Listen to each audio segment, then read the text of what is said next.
आदाब। आप देख रहे हैं खीरी.com और मैं हूं गुफरान अहमद। लोकसभा चुनाव में अभी कमोबेश 1 साल बाकी है, लेकिन तमाम सियासी पार्टियां अपने संगठन को मजबूत कर रही हैं, चुनाव की तैयारियों में मसरूफ़ हैं। जगह जगह कार्यकर्ता सम्मेलन भी हो रहे हैं। लखीमपुर में ही कार्यकर्ताओं का प्रशिक्षण शिविर आदर्श जनता इंटर कॉलेज देवकली में 5 और 6 जून को होना है, जिसमें राष्ट्रीय अध्यक्ष अखिलेश यादव जी भी शामिल होंगे। ये तमाम तैयारियां चल ही रही थी कि अचानक आज समाजवादी पार्टी में इस्तीफ़ों की बौछार हो गई। कई लोगों ने अपने इस्तीफ़े ज़िलाध्यक्ष को सौंप दिए। इस्तीफ़ा देने वालों में एक ख़ास नाम रियाजुल्लाह खान साहब का है। रियाजुल्लाह खान साहब समाजवादी लोहिया वाहिनी के निवर्तमान ज़िलाध्यक्ष हैं और इस वक्त मेरे साथ हैं। आइए उनसे जानते हैं कि ये सब अचानक कैसे हो गया रियाज भाई ये सब? देखिए, समाजवादी पार्टी में मेरा नाता पिछले 13 सालों से है और उससे पहले भी जब मैं बचपन में जब नासमझ था और जब समझदार हुआ, तब से घर में नाम सुनता रहता था मुलायम सिंह यादव जी का, जो मजलूमों, अल्पसंख्यकों और दलितों, पिछड़ों के मसीहा के रूप में उनका नाम जाना जाता था। मैं उनसे बहुत मुतासिर हुआ, लेकिन जब उसके बाद मैं स्टडी वगैरह करने के लिए जॉब करता था, उसके बाद मुझे 2010 में अखिलेश जी का जब संघर्ष चला, उसके बाद मुझे लगा कि अखिलेश जी के आने से विकास होगा और नई सोच के साथ, नया प्रोग्रेसिव उनकी जो सोच है उसके साथ मैं बंधा और समाजवादी पार्टी मैंने ज्वाइन की। समाजवादी पार्टी में जब से मैं जुड़ा हूँ, लगातार अल्पसंख्यक के जिला सचिव, जिला उपाध्यक्ष और पिछले 7-8 सालों से मैं लोहिया वाहिनी के पद पर रहा, अध्यक्ष के पद पर। और मैंने समाजवादी पार्टी में लगातार संघर्ष करते हुए लोगों को समाजवादी पार्टी से जोड़ा है और एक मजबूत संगठन के रूप में 17 से 22 का विपक्ष रहा हो या कोई भी चुनाव रहता हो या कोई भी पार्टी का जो कार्यक्रम है उसमें बढ़ चढ़ कर हिस्सा लिया। लेकिन पिछले कुछ समय से समाजवादी पार्टी के अंदर एक जो चीज़ें दिखने लगीं, जिसको मैंने कोशिश की, मैं लगातार पार्टी के अंदर भी बातों को उठाता रहा, लगातार लड़ता रहा, पार्टी फोरम पर भी बात रखता रहा, लेकिन अल्पसंख्यक समाज को लगातार जो इग्नोरेंस किया जा रहा था। और ये अभी जो कार्यक्रम होने जा रहा है प्रशिक्षण शिविर का, इसमें समाजवादी पार्टी के संविधान में है कि जब जिला समाजवादी पार्टी कोई भी कार्यक्रम करती है तो जिला महासचिव और जिला अध्यक्ष दोनों के कंबाइंड अगर कोई कार्ड इशू होगा या कोई निमंत्रण बनेगा या कुछ भी होता है तो उसमें दोनों के दस्तखत के साथ नाम होता है दोनों का। लेकिन जिला महासचिव अंसार महलूद को लगातार इग्नोर किया गया, जो पसमानदा समाज से आते हैं। समाजवादी पार्टी के ज़िले में जो मुस्लिम पदाधिकारी हैं वो मुट्ठी भर हैं, 2-4-5 नाम हैं, जो आप शायद जनपद के नेताओं की फहरिस्त उठाएंगे तो संगठन में जो 5-4-5 नाम हैं, उस्मानी जी हैं, वो चुनाव लड़े हुए और पूर्व विधायक हैं, उनको अगर छोड़ दिया जाए तो पूर्व जिलाध्यक्ष कयूम साहब हैं, अनस रशीद साहब हैं, अंसार भाई हैं, रियाजुल्लाह खान हैं, जो ज़िले पे हैं। और लगातार इतने सारे इन लोगों को लगातार इग्नोर किया गया। किसी भी कार्यक्रम में कोई भी सलाह नहीं ली गई। जब हम लोगों ने पार्टी के अंदर इस बात को उठाया तो एक दिन खाना पूर्ति के लिए बोल दिया गया कि आप लोग बैठ जाइए, और ना कोई सलाह ली गई, ना कोई चीज़ ली गई। उसके बाद समाजवादी लोहिया वाहिनी में दलित समाज से हों, चाहे पिछड़े समाज के हों, चाहे मुस्लिम हों, चाहे सिख हों, सारे कार्यकर्ता जुड़े हुए हैं। आज जनपद के जो यूथ के कार्यकर्ता हैं, यूथ का जिला अध्यक्ष होने के नाते प्रशिक्षण शिविर हमेशा उन लोगों का होता है जो भविष्य में समाजवादी पार्टी को मजबूत करने का काम करेंगे और जो समाजवादी पार्टी के भविष्य के चेहरे बनने वाले होते हैं। लेकिन लगातार पूर्व MLC शशांक यादव जी की जो तानाशाही रवैया है, उसके चलते हुए यूथ के अध्यक्षों को या यूथ के जो कार्यकर्ता हैं जो लगातार पार्टी के लिए संघर्ष कर रहे हैं, उनको पासेस तक नहीं अलाउड किए जा रहे हैं, उनको पासेस तक नहीं दिए जा रहे हैं। और जब उनसे पूछा जाता है तो कभी कहते हैं यूथ सिर्फ सोशल साइट पे है, यूथ ज़मीन पे नहीं है। लेकिन जब भी धरना प्रदर्शन होता है तो यूथ के अध्यक्षों को ही बुलाया जाता है, नौजवान ही आगे लाठी खाने के लिए खड़ा होता है, नौजवान ही संघर्ष करने के लिए खड़ा होता है। और जब कार्यकर्ताओं का इग्नोर किया जाएगा, और मैंने जब तक लड़ाई लड़ सकता था, मेरी जितनी क्षमता थी, मैंने पार्टी के फोरम पे लड़ा जब मुझे लगा कि मैं कार्यकर्ताओं के लिए इंसाफ की बात नहीं कर सकता, जब मैं अपने कार्यकर्ताओं के इंसाफ नहीं दिला सकता हूँ, तो मैं समाज के लोगों के लिए क्या कैसे इंसाफ दिलाऊंगा। जब पार्टी का आंतरिक लोकतंत्र ही खत्म हो चुका है, पार्टी में तानाशाही रवैया है, भ्रष्टाचार भरा हुआ है, चाहे नगर पालिका के चुनाव हों, जो लोग गद्दार थे, जिन्होंने अभी नगर पालिका के चुनाव में गद्दारी की, पार्टी के प्रत्याशियों के साथ चुनाव हराने का काम किया, साजिशें रची, जिला पंचायत अध्यक्ष का चुनाव हराने का काम किया, लगातार पार्टी के खिलाफ साजिशें रचते रहे। कभी एंटी कुर्मी उनकी लाइन चलती है, कभी एंटी मुस्लिम उनकी लाइन चलती है। तो इन सब चीज़ों को देखते हुए मुझे लगा कि समाजवादी पार्टी से मैं ऐसे माहौल में काम नहीं कर पाऊंगा। और मुझे राष्ट्रीय अध्यक्ष अखिलेश यादव जी से कोई शिकायत नहीं है, मुझे समाजवादी विचारधारा से कोई शिकायत नहीं है, लेकिन मुझे ज़िले की लीडरशिप से शिकायत है। और मुझे लगा है ऐसे माहौल में मैं काम करने के लिए मैं सक्षम नहीं हूँ। इसीलिए मैंने आज बहुत ही अफ़सोस के साथ, बहुत ही अपना घर छोड़ने में जितना अफ़सोस होता है, वैसा ही मुझे लगा कि मैं समाजवादी पार्टी को छोड़ रहा हूँ। तो भावुक रूप से मैं बहुत ही आहत हूँ और मैंने बहुत ही मजबूरी में ये फैसला लिया। एक नेता की मनमानी का जिक्र आपने किया और उनके अलावा भी कोई लीडर्स हैं ज़िले के अंदर जो मनमानी कर रहे हैं अपनी, जिनकी वजह से समाजवादी पार्टी को नुकसान हो रहा है। देखिए, समाजवादी पार्टी के जो जनपद के जिला अध्यक्ष हैं श्री रामपाल सिंह यादव जी, हम लोग चूँकि फ्रंटल के अध्यक्ष हैं तो हम अपनी शिकायतें उन तक पहुंचाते हैं, लेकिन वो किसी के इन्फ्लुएंस में हैं और पूरे एमएलसी शशांक यादव जी जो है मैनिपुलेट करके जो लीडरशिप है, जैसे पूर्व विधायक लोग हैं या जिला अध्यक्ष हैं या संगठन के जो भी बड़े लीडरान हैं, वो शायद उनके इन्फ्लुएंस में आ जाते हैं या वो मैनिपुलेट अच्छे से कर लेते हैं और वो उन्हीं की भाषा बोलने लगते हैं। तो मेरा मानना है कि समाजवादी पार्टी में आंतरिक लोकतंत्र ख़त्म है। सिर्फ एक व्यक्ति के इर्द गिर्द उसकी बातों पे, उसकी सलाहों पे पार्टी चलाने का काम किया जा रहा है। और जब कोई दल या संगठन किसी एक व्यक्ति के आसपास चलता है तो उस दल में ये समस्याएं आना लाजमी है। पार्टी में ये मनमाना रवैया कब से चल रहा है? ये मनमाना रवैया तो पिछले 2-3 सालों से चल रहा है, लेकिन ये तेज़ी से, चूँकि अभी कमेटियां भंग हुई हैं, तो इसकी असली वजह ये है कि पावर सेंटर मेरे पास रहेगा या किसके पास रहेगा, इस लड़ाई में कार्यकर्ताओं के साथ नाइंसाफ़ी हो रही है। और सिर्फ पावर सेंटर किसके पास रहेगा उसके लिए ये गोटे बिछाई जा रही हैं और जिससे पार्टी के संगठन को इन्फ्लुएंस करके अपने ही दायरे में समेट के अपने अकॉर्डिंग चलाने की कोशिश हो रही है। 3 साल से ये मनमाना रवैया चल रहा है, लगभग 2 साल से। 2 साल से कमोबेश ये मनमाना रवैया पार्टी में चल रहा है और पार्टी को नुकसान भी हो रहा है। तो क्या इसकी शिकायत पार्टी के जो आला लीडरान हैं और ख़ास तौर से जो हमारे समाजवादी पार्टी के राष्ट्रीय अध्यक्ष हैं अखिलेश यादव जी, उनसे या और कोई जो आला लीडरान हैं उनसे ये इस तरह की कोई शिकायत की गई? समय समय पर मैंने पार्टी के फोरम पे लिखित में राष्ट्रीय अध्यक्ष जी के खुद के हाथ में मैंने कई बार लिख के दिया है, नरेश उत्तम जी को लिख के दिया है, मैं अन्य शिवपाल यादव जी को लिख के दिया है। इसके अलावा मैंने पार्टी फोरम पे जो बात रखी वो तो रखी है, मैं कभी कभी आर्टिकल भी लिख लेता हूँ। तो मैंने एक न्यूज़पेपर में भी एक आर्टिकल के माध्यम से भी बताया था कि 2014 के बाद समाजवादी पार्टी क्यों कमज़ोर हो रही है, उसमें सारे कारण हैं और उसमें ये सारे कारण पहले से लिखे हुए हैं।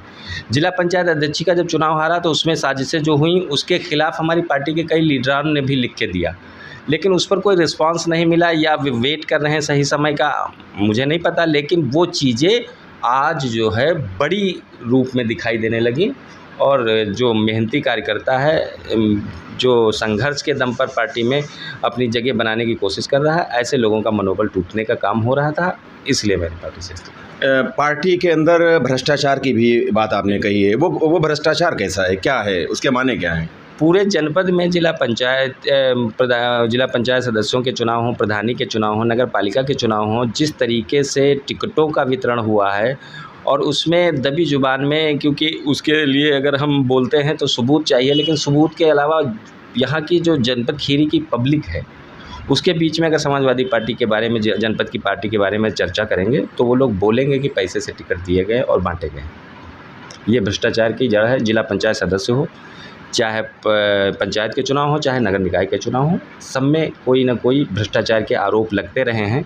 क्योंकि ऐसे आरोपों के लिए कोई सामने नहीं आता है तो उन आरोपों में शायद लिखित में कोई शिकायत गई हो, पर हमें नहीं संज्ञान है, लेकिन ऐसे आरोप जनरली पब्लिक के बीच में भी लोग इसकी चर्चा करते हैं।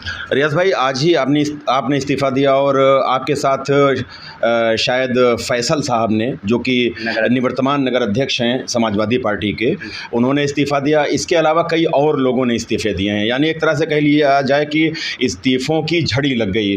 तो क्या ये आज अचानक ये हुआ है या कई दिनों से आप इसकी तैयारियां कर रहे थे? आपने निजी तौर पर अपना इस्तीफ़ा खुद दिया या राय मशवरे से ये सारे इस्तीफ़े हो रहे हैं? और ख़ास एक चीज़ ये भी हम पूछना चाहेंगे कि इस्तीफ़ा देने का जो ये मौका है, यानी 5 और 6 को देवकली में जो ट्रेनिंग कैंप होगा समाजवादी पार्टी के कार्यकर्ताओं का, जिसमें राष्ट्रीय अध्यक्ष भी आ रहे हैं और जाहिर सी बात है उसकी तैयारियां हो रही हैं, तो आप लोगों के इस्तीफ़े से कहीं ना कहीं तैयारियों पर भी असर पड़ेगा। तो क्या इस मौके की तलाश में थे कि ये मौका मिले और हम सभी लोग इस्तीफ़ा दें, या अचानक ही ये सब हो गया है? देखिए, समाजवादी पार्टी में लगातार जो हम लोग पार्टी के अंदर संघर्ष कर रहे थे, और ये कोई प्लानिंग नहीं है, ये कोई प्लानिंग करके इस्तीफ़ा नहीं दिया है, ना मैंने किसी से मशवरा करके इस्तीफ़ा दिया है। मैंने सिर्फ अपना इस्तीफ़ा दिया था। मैंने अपने लोहिया वाहिनी के साथियों से भी नहीं बोला कि मेरे साथ में आप लोग इस्तीफ़ा दीजिए।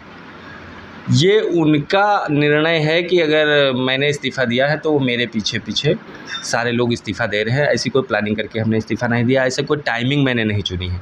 लेकिन आपको याद होगा, आज़ादी की लड़ाई में भगत सिंह ने जब अंग्रेज़ी सरकार नहीं सुन रही थी तो भगत सिंह ने असेंबली में बम फेंका था, जिससे किसी को नुकसान नहीं होना था, लेकिन वो सिर्फ अपनी बात कहने के लिए उन्होंने किया था।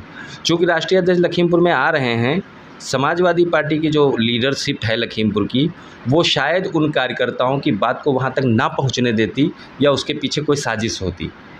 तो राष्ट्रीय अध्यक्ष तक जो सच्चाई है उसको पहुँचाने के लिए मैंने ये कदम उठाया था, लेकिन मैंने सिर्फ अपना इस्तीफ़ा दिया था। मैंने किसी से नहीं कहा था। ये जो इस्तीफ़े हो रहे हैं, ये वो लोग हैं जो शायद उनको लगता होगा कि रियाजुल्लाह खान ने जो बात कही है वो सही है और पार्टी हित में है, तो उस चीज़ों से सहमत होकर वो लोग अपनी मर्ज़ी से इस्तीफ़ा दे रहे हैं। और मैंने ये कदम इसलिए इस वक्त उठाया कि अगर अखिलेश जी के तक इतनी बातें नहीं पहुंच पा रही थी, तो कम से कम आज इस मेरे कदम से उन तक ये बातें पहुँचे।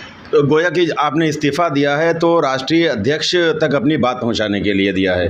राष्ट्रीय अध्यक्ष अगर आपकी बात सुन लेते हैं, या शिवपाल जी आपकी बात सुन लेते हैं, या प्रदेश अध्यक्ष आपकी बात सुन लेते हैं, या कोई और जो आला लीडरान है वो बात सुन लेते हैं, और आप इस्तीफ़ा देने वाले लोगों की बातों को सुनकर यहाँ के जो नेतागण हैं और ख़ास तौर से जिन पर आपके इल्ज़ामात हैं, उनको वो कोई हिदायत देते हैं, कोई निर्देश देते हैं, तो क्या इस्तीफ़े वापस भी हो सकते हैं? अभी इस बारे में सोचा नहीं है, लेकिन ये है कि हम लोग समाजवादी विचारधारा में विश्वास रखते हैं और मुझे लगता है हिंदुस्तान में किसी भी विचारधारा, कोई भी विचारधारा समाजवादी पार्टी की विचारधारा के नज़दीक नहीं दिखाई देती है। हम लोगों का बचपन से विश्वास रहा जिस विचारधारा में, उसी पे विश्वास रखते हैं। और मैंने सोचा है कि अगर कार्यकर्ताओं की बात अखिलेश जी तक पहुँचती है और उसका कोई सलूशन निकालते हैं, तो मैं अपनी बात, अभी मैंने कोई निर्णय नहीं लिया। मैं तो राजनीति छोड़ना ही चाहता हूं और मैं अपने घर पर रहना चाहता हूं। लेकिन अगर कोई ऐसी बात होगी जिससे पार्टी का नुकसान, अगर जो डैमेज कंट्रोल हुआ, अगर हम लोगों की बातें मानी गई, तो इस पर मैं पुनः विचार कर सकता हूं। अच्छा, अगर बड़ी लीडरों ने इस पर सही कदम उठाए या जो हम लोगों की मांगें हैं अगर वो मान ली गई, जिला नेतृत्व में अगर परिवर्तन दिखने लगा, जिला नेतृत्व में सामूहिक निर्णय होने लगे, क्योंकि कोई पार्टी, कोई संगठन किसी एक निर्णय से नहीं चलती है। एक इसमें सामूहिक निर्णय होता है, एक समूह के साथ जो निर्णय लिए जाते हैं वो भलाई के लिए लिए जाते हैं। आज ही इस्तीफ़ा आपने दिया, आप लोगों ने दिया, और आज ही ख़ास तौर से आपके लिए भी ये बात शहर में गर्दिश कर रही है, और कुछ पार्टी के भी लोग हैं जो इस तरह की बात कर रहे हैं कि अब तो रियाज साहब कांग्रेस में जाने वाले हैं, कोई कह रहा है कि बीजेपी में जाने वाले हैं। ख़ास तौर से बीजेपी की एक बात चल रही है कि रियाजुल्लाह खान साहब बीजेपी में जाने वाले हैं। तो आप इन बातों का खंडन करते हैं या इनकी हिमायत करते हैं? ये बिल्कुल बेबुनियाद बात है। ना मैं कांग्रेस में जा रहा हूँ, ना भारतीय जनता पार्टी में जा रहा हूँ। मैं किसी पार्टी में नहीं जाने वाला, नहीं जाने वाला कभी भी। मैं समाजवादी पार्टी में नहीं रहूँगा तो मैं अपने घर पे रहूँगा, अपना काम करूँगा। क्या कोई और भी इस तरह के कुछ नाम ये भी आ रहे हैं सुनने में, जो बड़े लीडरान हैं लखीमपुर खीरी ज़िले के, उनका भी नाम आ रहा है कि शायद वो भी इस्तीफ़ा दे सकते हैं? नाम चल रहा है अभी, मैं भी नहीं उनका नाम खोलूँगा, एक्सपोज करूँगा। कुछ इस तरह से क्या और भी इस्तीफ़े हो सकते हैं? देखिए, समाजवादी पार्टी में जो लोग नाराज़ हैं अगर उनकी बातें नहीं सुनी जाएंगी तो ऐसे विस्फोट होने तो तय हैं। लेकिन आप जो बड़े लीडरों की बात कर रहे हैं उस पे मैं कोई टिप्पणी नहीं करना चाहूँगा। जैसे आपने सुना है ऐसे ही मैंने भी सुना है, लेकिन जब तक उन चीज़ों की पुष्टि नहीं हो जाती उस पर मुझे कुछ कहना बेकार है। अच्छा, ये एक चीज़ और हम जानना चाहेंगे कि उसमें आपने तज़किरा भी किया है, आपने जो इस्तीफ़ा दिया है उसमें आपने उसका ज़िक्र भी किया है कि जो समाजवादी पार्टी का जो ये ट्रेनिंग शिविर, जो प्रशिक्षण शिविर है, लग रहा है 2 रोज़ा 2 दिवसीय, उसमें उसके लिए जो पोस्टर बैनर्स वगैरह बने हैं उसमें ज़िले के एक बड़े लीडर का ना तो नाम है ना फ़ोटो है, और एक समाजवादी पार्टी के बहुत सीनियर लीडर आज़म खान साहब का, उनका भी ना तो नाम है और ना फ़ोटो। क्या संदेश जाता है इससे? यही चीज़ें तो दिखा रही हैं कि पार्टी में सब कुछ ठीक नहीं है।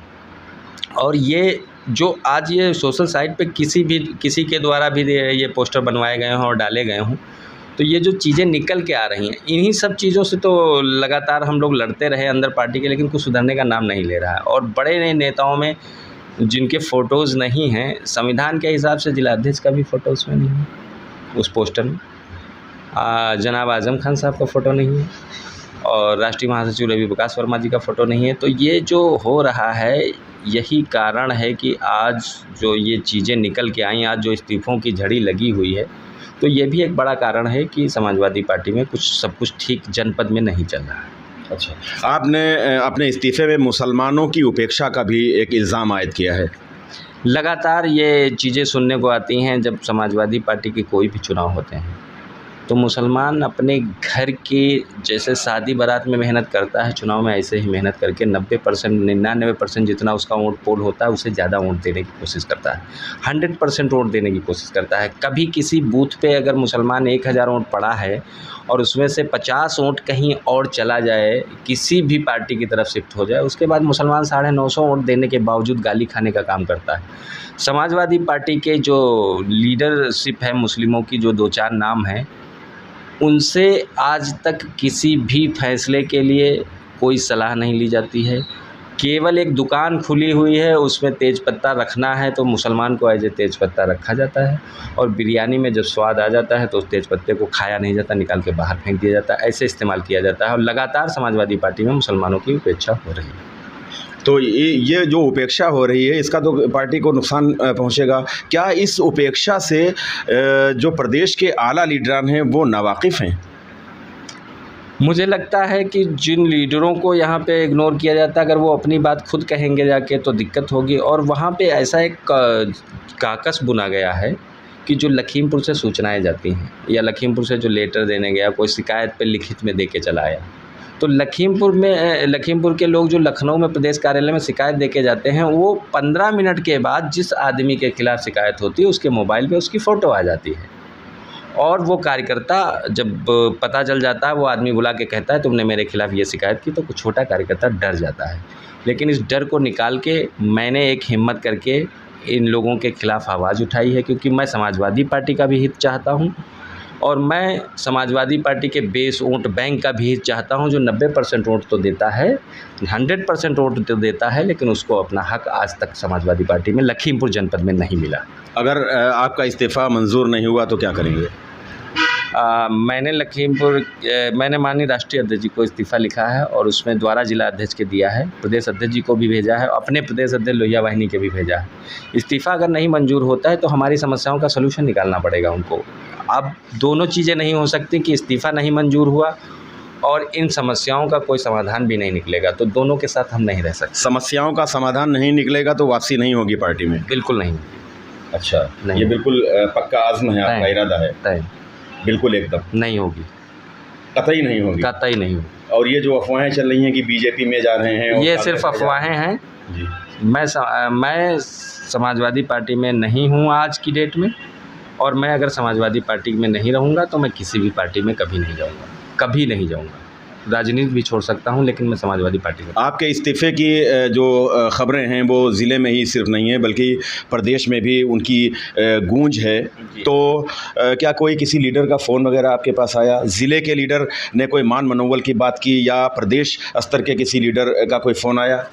लगातार लीडरान के फ़ोन आ रहे हैं, कोशिश भी हो रही है, और कई बड़े नेताओं के लखनऊ से भी फ़ोन आए हैं, और लखीमपुर से बहुत सारे जो हमारे शुभचिंतक हैं उन लोगों ने भी फ़ोन किए, हमसे कहा है कि अपने निर्णय को देख लीजिए, लेकिन अभी तक मैंने कोई फ़ैसला लिया नहीं है। और जिन लोगों के फ़ोन आए हैं उन लोगों से भी मैंने यही कहा है कि पहले आप मेरी जो समस्याएं मैंने उठाई हैं उनके समाधान के बारे में सोचिए, तो मैं आपसे बात करने के लिए तैयार हूँ। समाजवादी पार्टी के जो कार्यकर्ता हैं जो ख़ुद को उपेक्षित महसूस कर रहे हैं उनके लिए आप क्या कहना चाहेंगे? ये मेरा आखिरी सवाल है। समाजवादी पार्टी के जो कार्यकर्ता हैं, मैं हमेशा समाजवादी पार्टी के जो कार्यकर्ता हैं जो जिला स्तर तक नहीं पहुंच पाते हैं, बहुत सारे लोग तो जिले स्तर तक नहीं पहुंच पाते हैं, बहुत सारे लोग लखनऊ स्तर तक नहीं पहुंच पाते हैं, मैं उन सबके लिए हमेशा खड़ा रहा और मैंने उनकी लड़ाई हमेशा लड़ने का काम किया है। चूँकि मैंने अब समाजवादी पार्टी से इस्तीफ़ा दे दिया है, अगर समाजवादी पार्टी के लीडरों से मेरी बात होती है तो मैं केवल उन्हीं कार्यकर्ताओं की बात करूंगा और उन कार्यकर्ताओं से यही कहूँगा कि अगर उनको समाजवादी पार्टी में विश्वास है तो वो अपने हक की बात कहना सीखें और पार्टी के अंदर रहकर चाहे लड़ें और चाहे पार्टी के बाहर जाकर लड़ें, लेकिन अपने हक की बात नहीं करेंगे तो उनकी उपेक्षाएं लगातार रहती रहेंगी और हर कोई रियाजुल्लाह खान नहीं बन जाता जो उनके लिए कुर्बानी देगा। तो वो अपनी लड़ाई लड़ना सीख लें, यही मेरा उनसे मैसेज है। नाज़रीन, ये थे रियाजुल्लाह खान साहब जो कि समाजवादी लोहिया वाहिनी के निवर्तमान ज़िला अध्यक्ष हैं। आज इन्होंने इस्तीफ़ा दिया है और ख़ास इस्तीफ़े की जो वजह बताई है कि उपेक्षा हो रही है, मनमाना रवैया हो रहा है और इनका ये भी कहना है कि इन्होंने जो ये इस्तीफ़ा दिया है ये समाजवादी पार्टी के हित के लिए दिया है, अपनी आवाज़ को बुलंद करने के लिए दिया है। और जो इनकी मांगें हैं या इनके जो मशवरे हैं समाजवादी पार्टी को ज़िले में मजबूत बनाने के लिए, अगर उन पर पार्टी के आला लीडरान गौर करते हैं तो इनका ये भी कहना है कि वो अपने इस्तीफ़े पर पुनर्विचार भी कर सकते हैं। नाज़रीन, अगर ये वीडियो आपको पसंद आए तो इसे लाइक करें, शेयर करें और गुजारिश है आपसे कि हमारे चैनल खीरी.com को सब्सक्राइब करें। कैमरा पर्सन मोहम्मद शाहान रज़ा के साथ मैं गुफरान अहमद आपसे इजाज़त लेता हूँ। अल्लाह हाफिज़।